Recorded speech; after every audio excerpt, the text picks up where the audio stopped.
Praise Lord everyone स्वागत करुच्ची मोर channel word and wisdom को। क्षमा विषय में अनेक लोकों हृदय में एक बड़ भ्रम रही प्रिय माने किछि लोक एही भार बोही चलुछंती जे काहाको क्षमा करिवार अर्थ हेउछि सब किछि पुराना परि होई जिबा।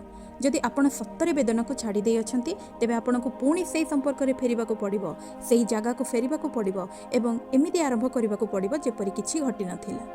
किंतु एही भावना बाइबल अनुसार भूल मात्र नुहे, यह अत्यंत क्षतिकारक मध्य अटे। आसंतु यही दुईटी शब्द को आमे अलग करी देखिबा। गोटे होछि क्षमा जहाको आमे फॉरगिवनेस कहूछु, अन्यटी मिलन बा पुनः संपर्क जहाको रिकन्सिलेशन कहा जाए। क्षमा होछि आपणक निज आत्मा पई एवं परमेश्वरंकर आज्ञा पालन करिवा पई करा जाए, किंतु मिलन होछि दुई जनक मध्यरे हेउथबा एक पथ।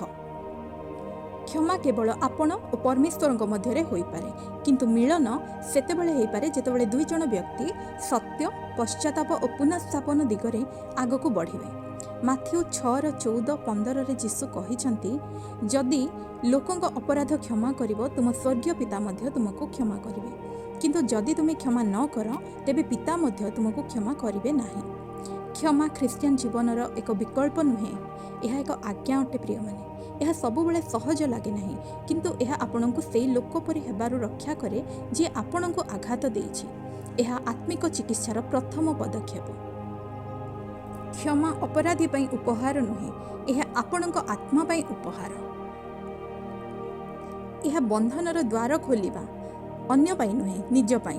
कारण जेतेबेले आपण क्रोध बा तिक्तता को धरी रखंती सेही समय रे ताहा आपणको निजको बांधी रखे। कलस्य 3:13 रे कहा जाए, परस्पर को क्षमा कर, ख्रीष्ट जेपरि आमको क्षमा करि अछंती आमको मध्य सेही भली परस्पर को क्षमा करिबा निमंते कलस्य 3:13 कहे। मानदंड हेउछि आपणको सुविधा नुहे, ख्रीष्ट हेउछंती मानदंड। क्षमा माने एहा नुहे जे आपणको वेदना लागि नथिला, आपणको आघात लागि नथिला, किंतु एहा माने सेही आघातरु पुनर्बार रक्तस्राव हेबाको बंद कराइबा। किंतु प्रिय माने मिलन संपूर्ण अलग अटे। लूक 17:3-4 रे यीशु कहिसंती, जदि तोर भाई पाप करे ताको सतर्क कर, जदि से पश्चाताप करे ताको क्षमा कर। किंतु ध्यान दियंतु, जदि से पश्चाताप करे, एटी कंडीशन लागिला मोर प्रिय बंधु माने। पश्चाताप हेउछि मिलनर द्वार। मिलन निमंते आघात देइथिबा व्यक्तिर पश्चाताप करिबा निहाती आवश्यक। आमोस 3:3 आमको पचारे, दुई जन व्यक्ति एकमत न हेले सेमाने कि आगको एकाठी गमन करि पारिबे? एहार उत्तर होछि नाही मोर प्रिय माने। केबे मिलन करिबा उचित नुहे जदि आपण माने एक परामर्श होई पारु नाहंती। जेतेबेले लोकटी पश्चाताप करू नाही आपण संपूर्ण क्षमा करि पारिबे, किंतु जदि से परिवर्तन हेउ नाही तेबे मिलन आवश्यक नुहे। यह कठोरता नुहे, यह बाइबल अनुसार सठिक। जेतेबेले संपर्क नष्टकारी किंबा अत्याचार मूलक किछि संपर्क दृश्यमान आघात देउ नाही, किंतु आत्मा को भांगी देई थाए। द्वितीय तिमोथी 3:1-5 कहे, एपरि लोकंक ठारू अंतर हो। किपरि लोक मोर प्रिय माने, आमे जदि 1-5 पढ़िबा सेही परि लोक मानकर कैरेक्टर वर्णना करा जायछि। सेपरि लोक जो माने भक्तिर वेश धारण करते किंतु शक्ति को सेमाने अस्वीकार करते।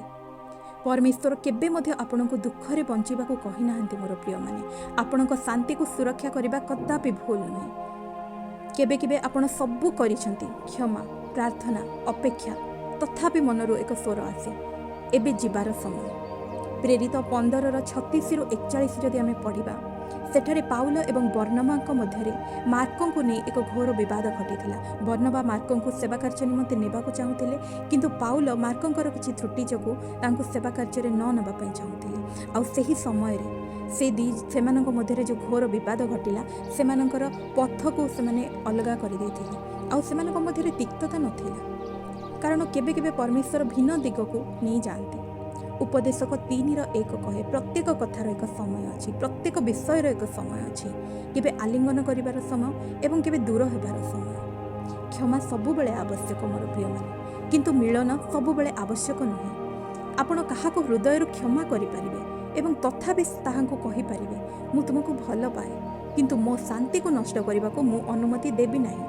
यह कठोरता नुहे, यह ज्ञान, यह तिक्तता नुहे, यह आत्मिक परिपक्वता।